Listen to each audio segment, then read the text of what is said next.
Welcome to the Midday Treat with NAZ Elite, hosted by me, Coach Ben Rosario, featuring the Hoka NAZ Elite athletes, and from time to time, a special guest from the world of running. We talk training and racing, but we also just talk, and we go way deeper than just running. The Midday Treat is your chance to get to know us as people, so follow along and subscribe wherever you get your podcasts. And now, check out this episode of the Midday Treat with NAZ Elite. All right, thank you to Jen Rosario, my wife, for that brand new intro. She worked on that, and welcome all of you to the brand new iteration of Midday Treat with Hoka NAZ Elite. We have had a long absence, which we apologize for. But of course, some of these things go in waves, and we're excited to bring the podcast back in a new way, a new format that we think you guys are really going to like, we hope. And of course, it's fluid. We're going to use your feedback to help guide the ship and guide where we want to go on this thing. But the basic idea I'll share with you here before we get into this particular episode is that myself, Ben Rosario, the coach of the team, will sort of host and guide the show, and I'll bring on an athlete or athletes from the team, and we'll talk about a specific topic. So each episode will have a very clear focus. It might be a race preview. It might be a race recap. It might be a deep dive into training. We'll cover all of that nuts and bolts kind of stuff. But then each episode will also give us a chance to get to know the athletes better as people. So every single episode will have a still as of now to be named segment where we talk about something else besides running. And it's just a part of their lives that has nothing to do with the sport, nothing to do with their job. And I think that's going to be fun because it's going to be able to humanize these folks a little bit and maybe make them a little bit more relatable, which we're always trying to do because they're just regular folks like yourselves. So to that end, the specific focus for this particular pod is we're going to be speaking with Rory Linkletter and Scott Fauble from the team. Rory and Scott just raced last weekend. So this is a race recap episode. We'll be talking about the Deseret News 10K, which Rory ran and won in Utah last Friday as of the taping of this episode. And Scott Fauble was fifth at the Bix7 miler in Iowa the next day, Saturday. So two good performances. I think we'll let those two tell us about the race and about what they thought, positives, negatives. We'll go over the race. We'll go over the training that led into that race. And we hope you guys like this format. So let's get it going. Rory, how are you doing today? I'm doing pretty well. Just recovering from yesterday's 15 by K session. Just did a nice easy 10 this morning and rejuvenating my body with some good food and electrolytes and just trying to stay on top of things as we get into the thick of things in training. And as we sit here today, you guys, it's Thursday, July 29th. And Rory's wife, wonderful wife, Jill, is due with their first child, a baby boy, on what day? What's the due date? That was the 27th, so 2 days ago. So we may have to cut this pod short, people. We don't know. We could have an emergency. Rory could have to leave. We'll have to see. I would welcome it. You're ready, huh? Yeah, I'm ready. Good. Well, we're excited for you guys. Scott Fauble, how are you? I'm good, man. Same as Rory. Recovering after yesterday's session and after the race.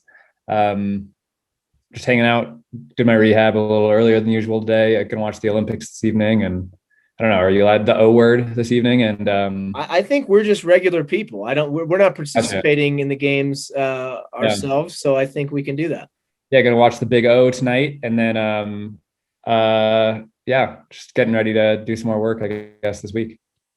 Now the idea here for this pod is that we're going to record every episode, usually live. This one's Zoom. Rory's on the ready here. We can't have Rory over at my house. We got to have Rory ready to go to the hospital. But it'll be on YouTube and it'll be on all the various podcast platforms. So for the YouTube folks, they can see this. But what's your hat choice today, Faubs? I went American Aquarium, a really good Southern rock alternative country band. So I got a nice baseball cap. So I thought I'd throw it on today. Just finished a walk with the dog. What a cool guy, huh, Rory? Yeah. Why change? Yeah. I guess he's pretty neat. At least it's country though. You like country. Yeah, I'm a big country guy. I don't know of that specific alternative country rock band that he's rocking, but maybe it's just a little bit more out there. Scott has a unique taste in music. He likes to listen to things that aren't on the top charts. That's right. Got it. You'll understand when you get a little older. One of their best songs is called like "Losing Side of 25," which is like the song's about the realization that like you're not as successful or youthful as you once were or thought you would be. And I think that really fits my outlook on life, is that it's always passing you by and you just need to watch it from the banks as it goes past you. I'm not even 25 yet, so the song couldn't apply to me. Yeah. Very nice. Very nice. All right. Well, let's go chronological order. Rory is up first because he ran last Friday at the Deseret News 10K in Utah. So first of all, tell the fans here about this race. It's very popular in Utah, but maybe not as well known nationwide. Yeah. So this race has been going on for a really long time. It coincides with a Utah holiday called Pioneer Day, which is July 24th. Usually they celebrate it on the 23rd this year for a reason I don't know, other than maybe they just wanted to have a day off of work. So it was a Friday instead of a Saturday. But yeah, it coincides with Pioneer Day, and it coincides also with a big parade through downtown Salt Lake City. So the race starts up near the University of Utah, which sits upon the hill near the mountainside in Salt Lake City. And you run from there down into and through Salt Lake and over to a famous park called Liberty Park, where the parade route goes through. And it's a race that has had many elite winners over the years. Ed Eyestone has won this many times. Steve Placentia has done it as a training opportunity. At Paul Pilkington, if you're familiar with all these old school 80s, 90s marathoners and such. And then in recent years, it's had winners like Gerald Mock and Jared Ward, who are two elite American marathoners right now. And I was lucky enough to put myself in a position to beat Jared, as he is a 3-time Des News champ in this most recent iteration. And the course is absolute bombing downhill first 4 miles, and then a flat 1.5 mile stretch, and then a slight uphill finish at Liberty Park. Net downhill of about 600 feet over 10K. So you can imagine that's pretty steep at parts, and it's fast, and it hurts in a different way because you are running at altitude, but you also beat up your legs and you finish on an uphill. So there's a lot of different things that can be thrown at you, and you can really get out really hard and then feel it in those last 2 miles. All right. Well, we'll come back to the race itself in a bit. Faubs, tell us about the Bix7 miler. So that's the race you ran last Saturday. Yeah, the Bix is one of like the long time old school iconic races in America. I think this is the 43rd consecutive year they've done it. Not consecutive, obviously, had to take a year off last year, but 43rd iteration of the race. It's in Davenport, Iowa, which is right on the Mississippi River.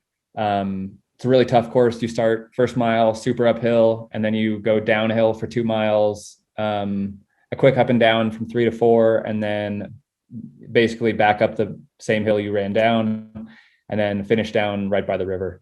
Yeah, it's a good race. It's got a lot of history, and pretty tough course. This year we had pretty tough conditions. It was like 80-ish degrees and 85% humidity at the start. So, yeah, I mean, I did it in 2017 and got second, and I feel like it's a good course for me. So I wanted to go back, especially as we sort of kickstart this fall marathon build. Yeah, timing worked out too. So, yeah. So you had been second there, Rory. You'd run Deseret News 10K, but only as a high schooler, right? Yeah, I think my best finish was somewhere just inside the top 20 in about 32 minutes. So never been on the podium or sniffed that top group. But yeah, it's I've ran it. I think this would have been the 4th or 5th time I've ever run it. Got it. Well, here's what I'm going to do next. I'm going to share the screen. Now, obviously, for our YouTube viewers, you guys will see this. For our podcasters, you won't, but we'll take you through it. We're going to go on to finalsurge.com. So, of course, Final Surge is our Final Surge is our official Hoka NAZ Elite training log partner. And so we're going to go on there and check out training leading into this to give you guys some context. Because I know a lot of you that are listening, of course, are runners yourselves, and maybe you're trying to think, hey, where should I set up a first race in my training block? And I would tell you that, when you look at what you're about to see here and we talk you through this, you'll realize that Rory and Scott had not really done that quote unquote much leading into these two races, but that doesn't mean you can't race, and that doesn't mean you can't race well. What we're looking at right now is I pull up Rory's training, and this is from June. And he had come off a spring season, which he had run a number of track races. And so we took a nice break. So we eased back into things. On the screen right now, we have basically starting on June 1st, where he was just doing some easy mileage, ran 37 miles week number 1, 56 miles week number 2, no workouts. And then it wasn't until the week of June 14th that we started some light sessions. He did a 4-mile steady state and a long run that week. He got his mileage up to 80. And I'll let him take you through the next couple of weeks, because that's when he kind of caught up to Faubs and they can take you through what they were doing. But Rory, what was the beginning of this segment like?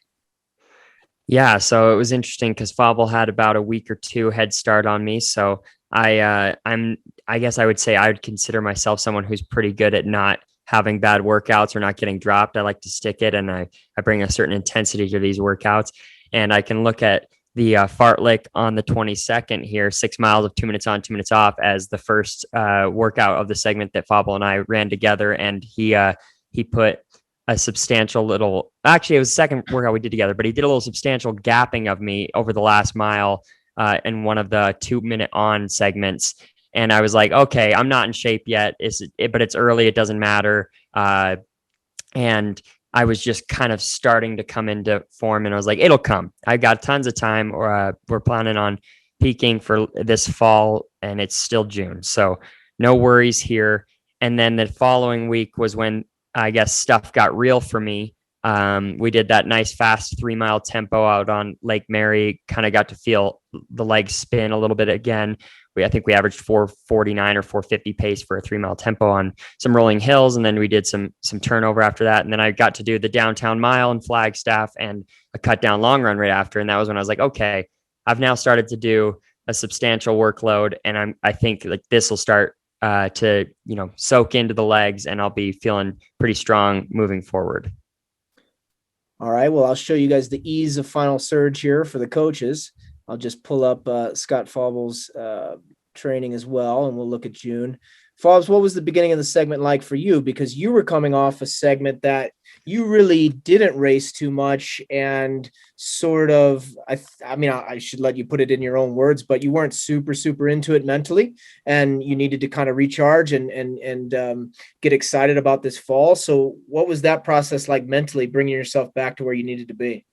Yeah, in the spring, there really wasn't that much for me to train for or do. So I wasn't as mentally engaged. And I don't know, I think one of the reasons was I've always been very invested. I try really hard, and that's all great. That's all fine. I really love really investing myself in stuff, but not just for the sake of investing myself in stuff. There needs to be a payoff. And when there wasn't a payoff, it was tough for me to get mentally into it. And I really think it ended up being a blessing in disguise in a lot of ways, because I started this segment feeling the freshest and the healthiest I have in a really long time. I just so basically trained a little bit over the spring. I was doing workouts, but I was running 75 miles a week. I was still lifting, I was still doing my rehab, but just not going 100% in training. And then after that little segment ended, I just ran for an entire month. I was doing 65 to 75-ish miles a week, got up to 80, I think, one time. And just kind of got my legs back under me, and really, felt like we hit the ground with a little bit of momentum when the workouts started. So, started out like most segments, started out with some fartleks, 4 miles marathon effort, structured strides, some good long runs. yeah, and things have been coming pretty easily actually. That 3 mile tempo that Rory was mentioning, that was one of the fastest like early season tempos I've run. We were in the 440s. Yeah, so things started out really well. I was feeling really smooth, and like a little bit poppier than normal at the beginning of a segment. So I pulled up the next month. I popped us into July, Yeah. and there's still nothing terribly fancy. But if you are seeing this on YouTube, you can see that the mileage goes up to 89 and then into the 90s. For Scott here, I've got his pulled up, and the workouts, like Rory had mentioned, are getting a little harder. A hard 3 mile tempo with a little fartlek after, a cut down long run where we finished pretty fast. And then we did 20 times 300 and then a hard hill session the week of July 5th. Was there a point on here for either of you guys that you said, oh, I'm starting to come around, or has it just felt really gradual? I think that 3 mile tempo was like a good indicator for me. Like sometimes when you are doing intervals early in a season, you can like hit paces and feel relaxed because you can reset in between the intervals. But I felt good about being able to string together like uninterrupted miles pretty quick. So the tempo was big. That was still technically June, but the tempos, and then we had hills, looks like on July 9th. And I felt good in that one too. And that's not, it's a workout I've struggled with in the past, but I felt really smooth on it this time around. Yeah, Rory, when I look at this, I remember how easy you guys felt. If you jump ahead to the week of July 12th, on July 14th, we did 10 by a K and then a little fartlek afterward. I remember I wasn't at that workout. Our assistant coach, Jenna Reedon, was, but I remember the report was that you guys looked and felt very good. Yeah, that was it. I was about to say that was the point when I felt that the training had started to really kick off in the sense that my body and everything was clicking right. And it felt like you should when you start to get in shape where, you maybe a rep could get difficult, but you've got it kind of thing. And it just feels smooth. And that workout was the first one where I was like, okay, like we're rounding into form here. I'm glad because I have a race next week. So it was a good sign for sure, because those were very smooth. I think both Fauble and I felt like we were able to get through 10 by K without any strain, really. Yeah. And 1 week out from the race, and it has really nothing to do with the race or the races that we're going to talk about here in a second. It's really just more the flow of the training, was our first steady state that had some pretty good volume to it that, you would maybe call our first real marathon specific workout of the segment. For those listening and thinking about the marathon for themselves, it's kind of an entire flip from what you're used to. So if you ran in high school and college, a lot of times you're used to doing a lot of strength stuff early in the segment, and then you slowly do a little less strength and a little more speed as it gets closer to the end of your season. In the marathon, it's almost the opposite, not completely, but because your race is a strength race, your race is 26 miles long, you begin to add a little more strength stuff as you go on, and the strength stuff begins to become more specific to the marathon, a little heftier, a little longer in volume as you go. So this 10-mile steady state we did on the 17th was probably the first time really that we've done something fairly specific to what we'll be preparing to do in October or November, depending on when our marathon is. But Scott, you did it up at Lake Mary. That was one of your better starts to the segment in terms of the first long steady state. Yeah, I mean, it's one of the best 10-mile steady states I've done, kind of like period. So I felt really good about it. Felt really smooth. And I was very encouraged that like the last 3 miles, like I knew I could run the last 3 miles in like 15 minutes, but that wasn't the point of the workout. But like I knew that gear was there, but I felt good about making the decision to just hit 5:10s, just run 5:10s. So yeah, I felt great about it. It was a little under 51:40 for 10 miles, which is solid up at Lake Mary. And I felt like I didn't have to do too much work on it either. So. And Rory, you had to do that down in Phoenix, and that's maybe a good example for people as well, because look, not everything goes as planned all the time. Why did you have to do it down there? How did it go? Yeah, my wife Jill was a week before her due date ish, 8 to 10 days out, and she was going to drive down for some work, and we weren't sure if that would induce labor, the change in altitude, and I wanted to be there with her just in case it did. And so I was down in Phoenix, and I found a good little loop, the Biltmore Loop. If anyone's from that area, it's a 2-mile loop that, half of it's up, half of it's down. But it's pretty gradual on both sides. And I was like, this will be a perfect place to do it. I can guarantee no traffic stops or anything, and I can get into a nice rhythm. And it was warm, as Phoenix is in mid-July. And I had to suffer a little bit just because of that. It was post-monsoonal humidity, and it was around 90 degrees. So as you could imagine, that hurt the pace a little bit, but I felt like my rhythm of marathon effort was locked in. My pace was a little slower than even Fauble at altitude because of the conditions I was dealing with. But yeah, I checked the box that day, just ran 10 miles at marathon effort, forgot about the pace, and I felt like that was just all I needed to do on that day, was just make sure I was staying in the right zone. And I think, so Rory, I think what you guys will find really interesting now that we've gone through it is, here we are heading into these races that are, 6-7 miles in length, and they really haven't done anything that would, be considered traditional work for a 10,000 meter race per se. It's really just base kind of work. And yet they both felt, I think, very confident heading into their races. So let's pull back on the final surge and go back to this screen. Were you going to say something, Fauble? Yeah, I was going to say, I think one thing a lot of people can learn from like Rory's workout is that when you're doing these workouts where you're simulating a certain pace, like if you really want to hit 10K effort or 10K pace or half marathon pace or marathon pace, what that means is the pace on that day. Like if you're running into a headwind, or if you're running in really hot, humid conditions, or if your course is like really hilly, like it's what you would run for a 10K or a half marathon or a marathon in those conditions. So, having coached a little bit online, I know it's hard for people who are running a race like Chicago or New York, which is in the fall, who are training in like hot, humid conditions in the Midwest. It's hard for them to conceptualize that like running 15 seconds slower than your goal marathon pace when it's 85% humidity is actually better than forcing it and trying to run your marathon pace and like going over the line. Like that's not the point of the workout. The point of the workout is to feel that effort. And I think Rory did that well there when we were talking about the workout afterwards. Yeah, Rory did a really good job. Rory, you and I talked about that beforehand. I said, hey, let's be honest. If you were running a marathon on the Biltmore Loop on that morning, you're not going to run 2:10. So you shouldn't be running 2:10 pace, and you did a great job. Yeah, that's exactly how I went into it. And that's how I left it, with taking solace in the fact that it wasn't my fastest 10-mile steady state ever.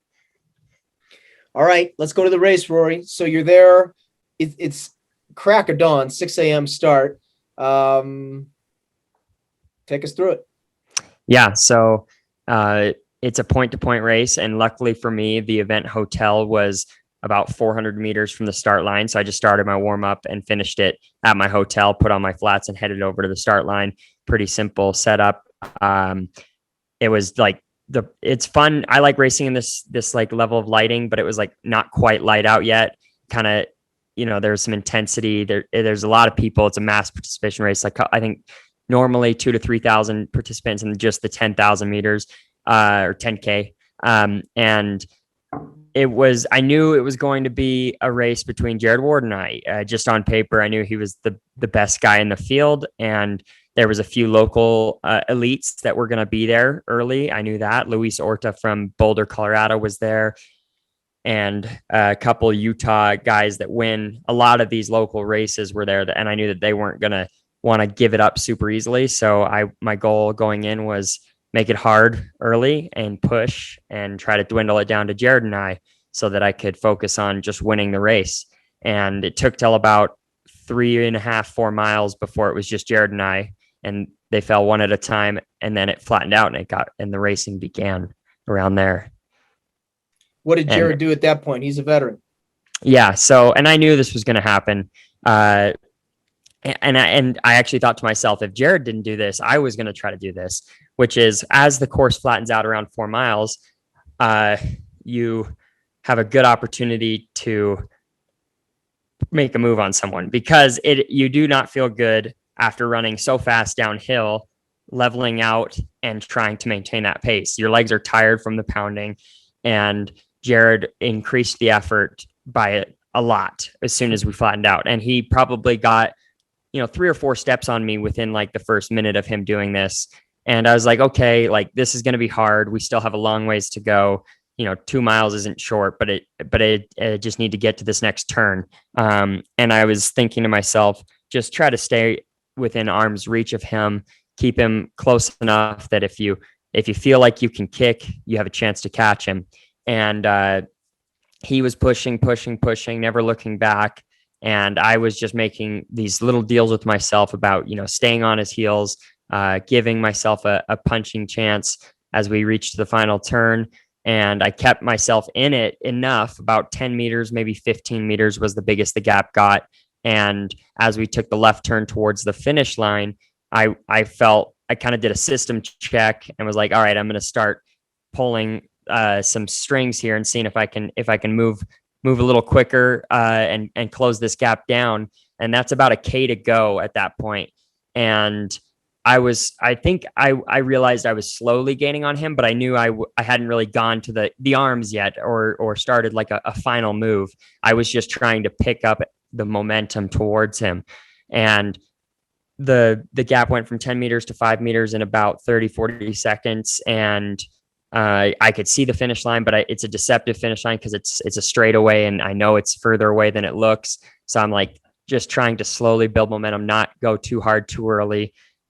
He could be saving something in the event that I catch him. I'm thinking out all these scenarios as this is happening live, and the crowds are starting to get a little bit more into it as they can tell this is a race for first. And with about 400, 500 meters to go, I realized I was going to draw even with him at least. And I focused on just keeping my form really, really smooth. And I knew that when I caught him, I had to change gears immediately. Like I was in this one gear to catch him, and I knew I had one more at least. And I said, as soon as you get up next to him and pull even, go to that next gear. And sure enough, I pull even with him.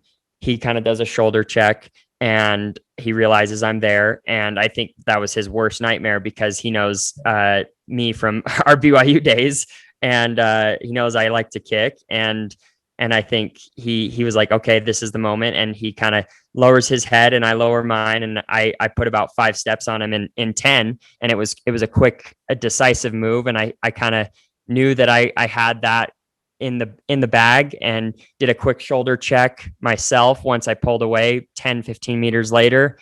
And then I just kind of tried to be as smooth and efficient as possible into the finish line. Got excited for a second, thought I was going to break 28 minutes. I ended up running 28:05, but I pulled clear of Jared, and that was a really fun way to do it because the crowd was really getting into it. I love it. It was a great race, Rory. I like you bringing the audience into your head and some of the little battles and demons that you have to fight off during a race like that. That's really cool. If you guys want to watch that kick, I know it's on your Instagram, Rory. What's your handle?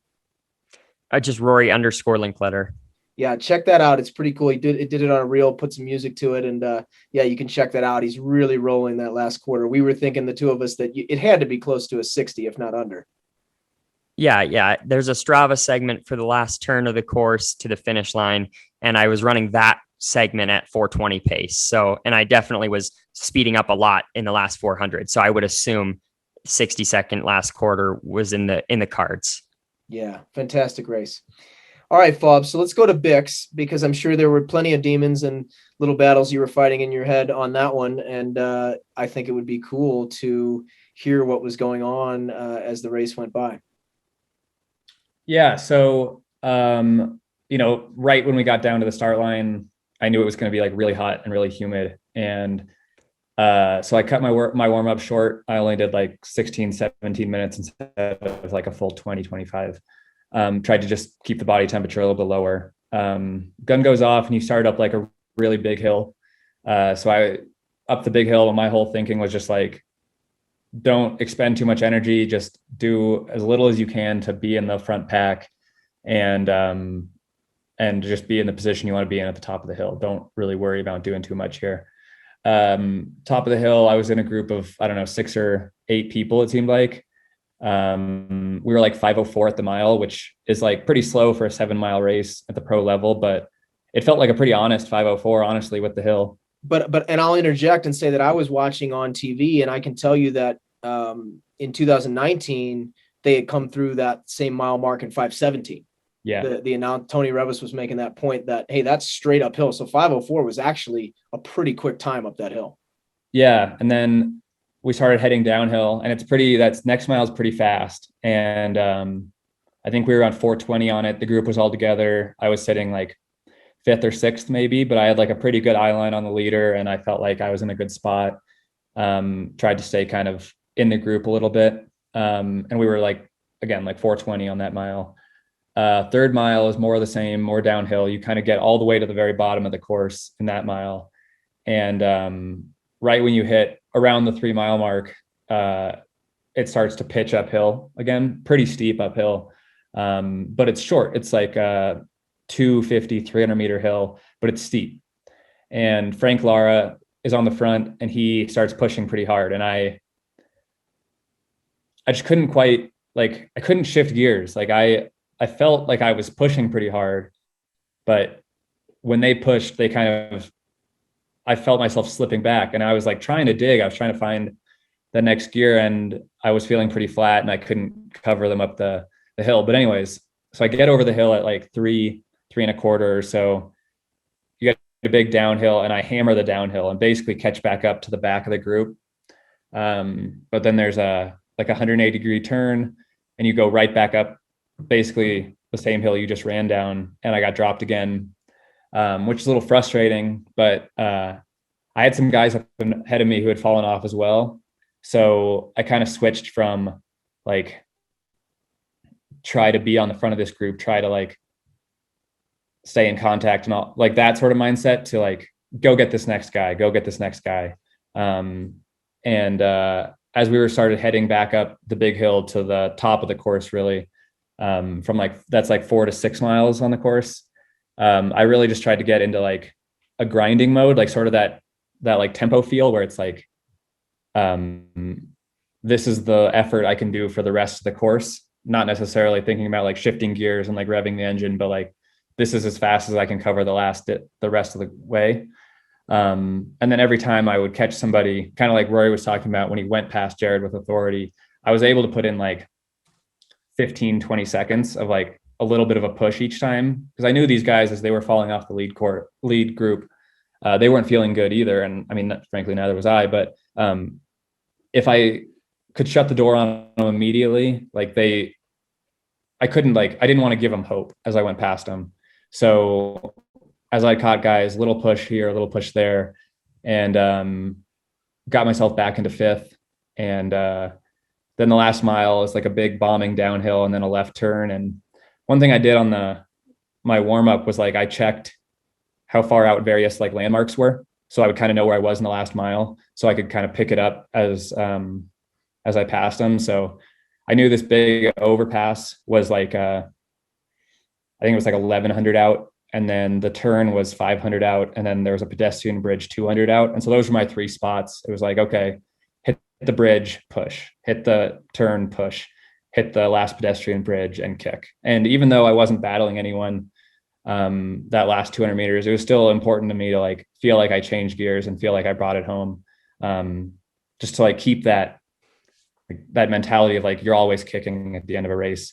It was important to me to like go to that, even if it wasn't for anything. So I felt like there were things I could have done better in that race. Like I had a really busy mind. I didn't feel like I was as like focused and kind of calm as I have been in the past. I kind of wish I would have like taken more of a risk and like really done everything I could to sell out when Frank made that move at like, 3-ish miles. But like at the same time, like I'm happy that once I had an opportunity for it to go bad, I brought it back. I didn't like throw a pity party for myself. I didn't give in. Like I still fought all the way to the end, even when I wasn't necessarily battling anyone. So yeah, I mean, it was fine for a first race of the year. I wish it would have gone a little bit better, but no, I'm, it's like a B-C+ race. So I'm fine with it. Yeah, Faubs did a good job there taking us through positives and negatives, because in this sport, I think sometimes we think of things in a very black and white way. Either I ran the time I wanted or I didn't. Either I got the place I wanted or I didn't. It was a pass or it was a fail. And I think we're doing ourselves a disservice when we do it that way, because we're not learning from the experience one way or another. I think the way he just described his race and the way he analyzed it is really the best way to go about it.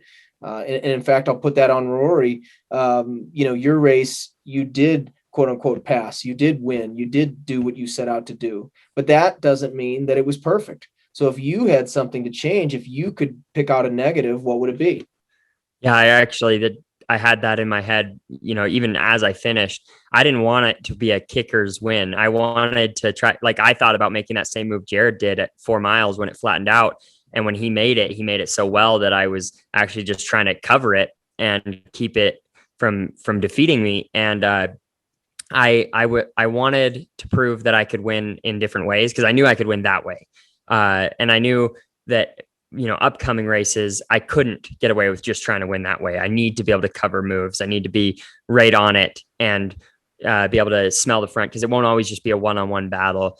There will be other guys that might feel better, that are going to be in a better position, that do cover the move. So for me, I looked at it as, yeah, that was great that I was able to keep the move within arm's reach and then kick well. But ideally, I don't let him get 10 steps on me. I keep it right on his shoulder, apply that pressure throughout, and then I can be the enforcer later if I need to wait. But I wanted to try to do it a different way. I was pressing the whole first 4 miles, and maybe that's why he was able to take advantage of that, because I was trying to keep it pretty honest, and did so because it was a fast day for that course.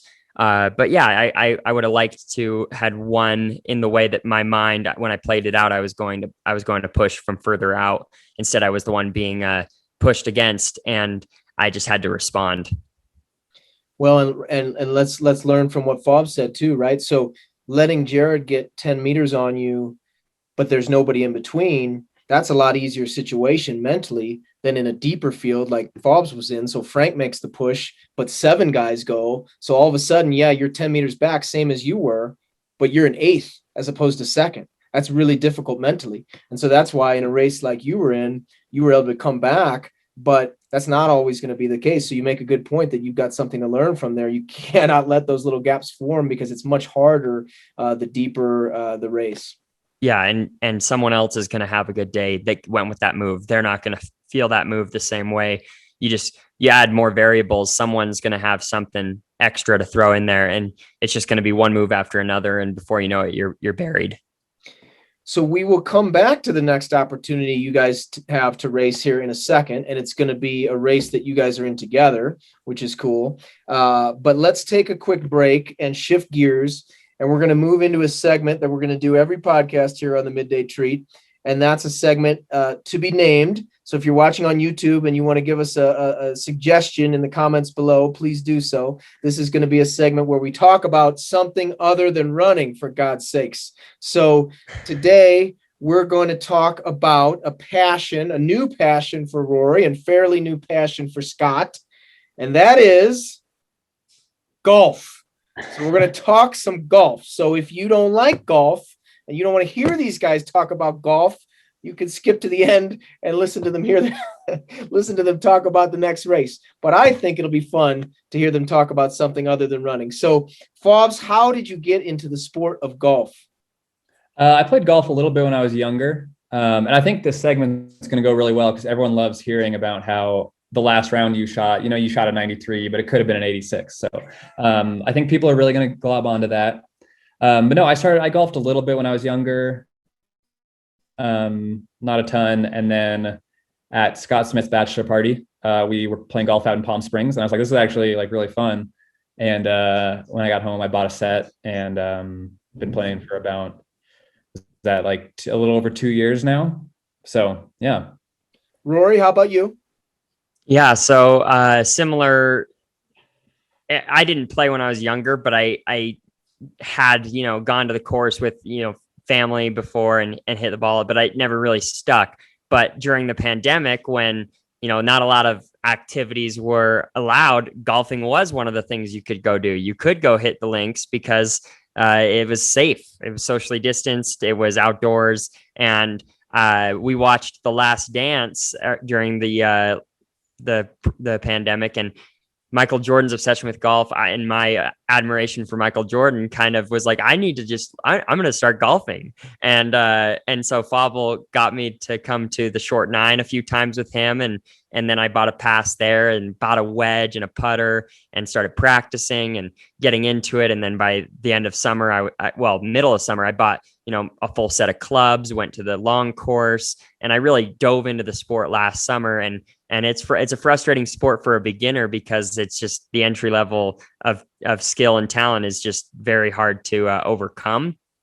But similar to running, I think it's one of those sports that can be a lifetime sport. And no matter how good you are at it, you can totally fall in love with it and just try to better yourself and learn a little bit about yourself in the process. And also socially, it's a good thing to do with friends.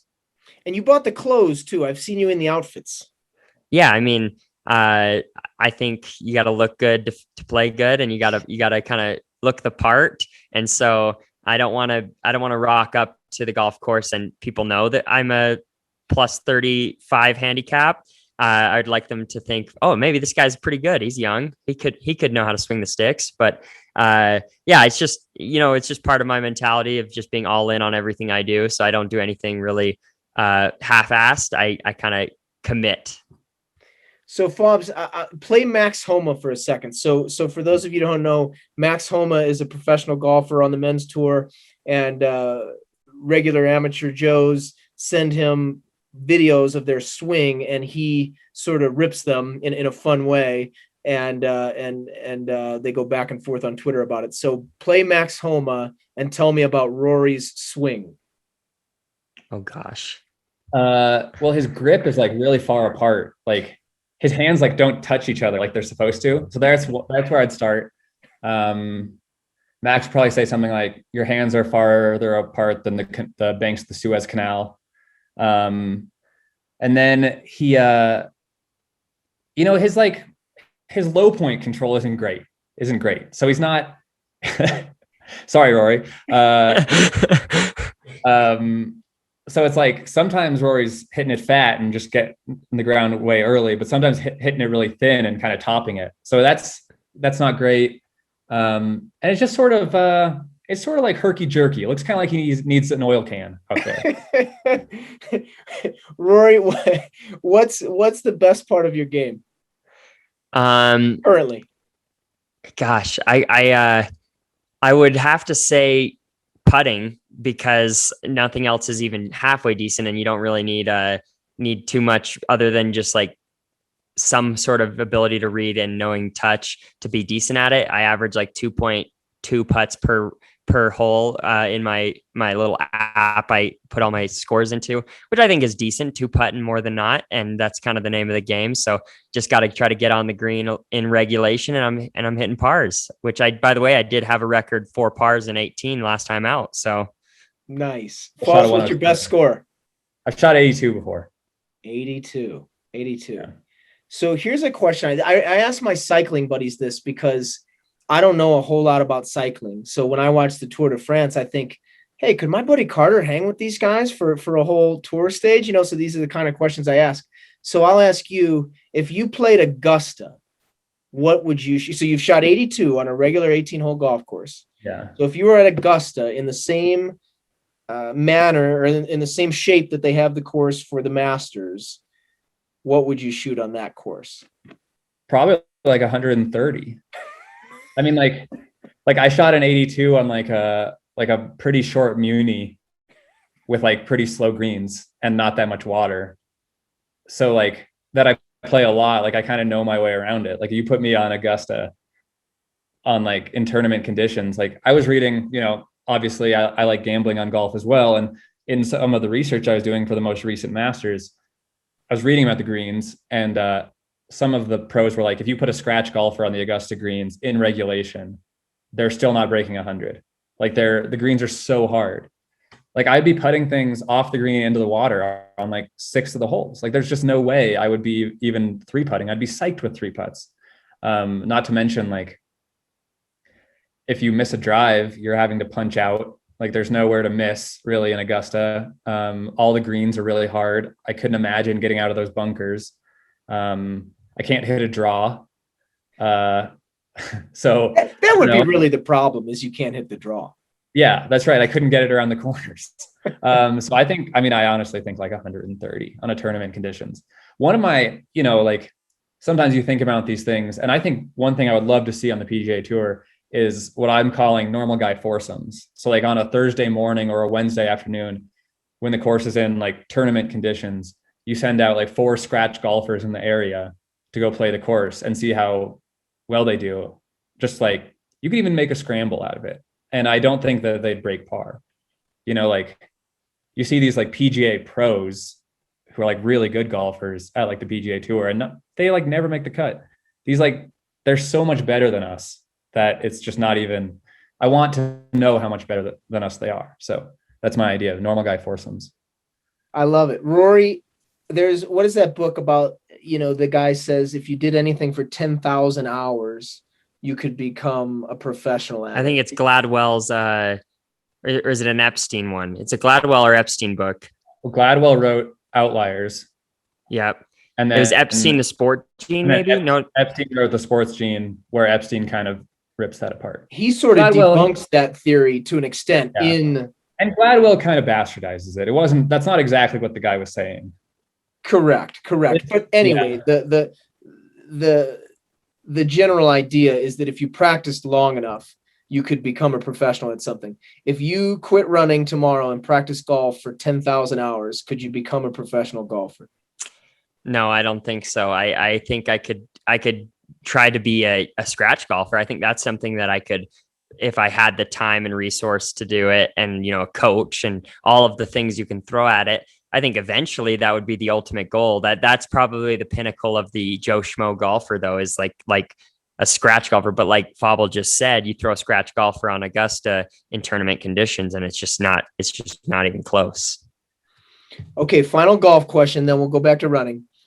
Best overall golfer on the team? Ben Bruce. I mean, if we consider him on the team, he's not technically on the roster, but Ben Bruce. And then it's a close tie between Scott and Scott. They have, just like their marathon battles, their golf game is back and forth. I'm like 4-1 against Scott. It's not even fair. Plus, I have a faster PR. I mean, you're both 209 marathoners with top 10 finishes at World Marathon Majors. I'm just giving you the stats. All right. I don't care for that comparison. It's absurd. All right. How about, one more. Okay. We go to the short nine. Who's the best at the short nine? So this is just a pitch and putt. I don't know. Probably Scott. Yeah, that one's hard because that you got less strokes to play with. So it can be just the day. I've beaten Scott Fauble on the short nine, but I'm not even close to touching him on a full length course. So it's really I'm seeing a future podcast. We're out on the course live. Right. Yeah. Live. We're doing it live at the short nine. That's what we could call the episode. Yeah, there we go. Yeah, you might have to get the bleep button ready. Yeah. That's right. That'll be not for kids. All right, folks, here we go. Last segment. We're gonna talk about what's next, right? So what's next for you guys? 2 weeks from this weekend, you will be running the Falmouth Road Race. I think we can say that. I think those fields are out. And so we don't have a ton of training in between now and then, but it's just kind of more of the same. And then you guys get to go at it, but against a much deeper field. I think some of the names have already come out. Ben Flanagan, who beat Faubs at that race a couple of years ago when they were 1-2, he's coming back. I think Lenny Career is in there. You guys could probably help me out, but there's a ton of talent in this men's field. So go ahead and say some of the names when I go to you guys. But what are you looking for at Falmouth? what's the general goal? What are you going to do between now and then? Yeah, I think Steven Oh. Sam, who's won it 4 times, Edward Cheserek, who's obviously very, very good. Ben True is in the list. So who's, 27, 20 guy. So I think what I'm looking for is just to take like a step forward from Bix. Like I had the Bix performance and I want to feel like I can shift gears. I want to feel like I'm racing a little bit better. I want to feel like I'm more mentally engaged. And, I like from an outcome standpoint, like I'd like to win. I was second here before and I'm going to certainly try, but I think from a process standpoint, just like feeling more positive than Bix. Like I would like to feel like I made some moves and sold out. And even if I go over the line and like can't finish the way I want, I still would really like to cover big moves in the middle of the race, because there are usually in that race. So that's kind of where I'm coming from. Rory? Yeah, I have a couple process oriented, maybe that they leak into some outcomes. But for me, it'll be racing aggressively and not being afraid of the fact that there's a bunch of big names. I haven't done a ton of road racing, actually. Surprisingly, I've ran road races, obviously, but I haven't been in a ton of national class caliber fields like this one. I've run, Gate River, where I felt like I made some errors as far as tactics go. And I would like to just leave this one saying I matched every move I should have matched. I put my neck out there. I gave myself a chance to compete really well. Maybe I tried some things that scare me a little bit thinking about them, but I took risks, and I want to mix it up with Fauble and just follow his leadership as a guy that's done this before. So I'll probably look for him out there and just try to stick to him like glue, because I know he'll put himself in it because he's a competitive guy and he's got the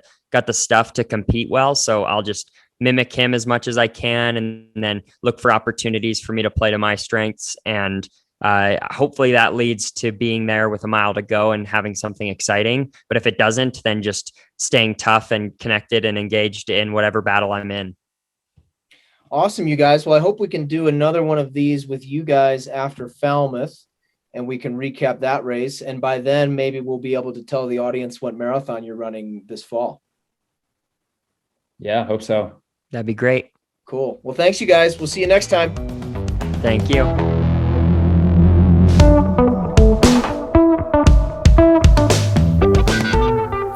Thanks for listening to the Midday Treat with NAZ Elite. I'm Addison Rosario, Coach Ben's daughter. If you're watching on YouTube, hit the like button and subscribe to our channel. If you're listening on Apple Podcasts, please leave us a review. Be sure to follow us on Twitter and Instagram at NAZ_Elite. Subscribe to our weekly newsletter on NAZElite.com. And stay tuned for the next episode of the Midday Treat with NAZ Elite.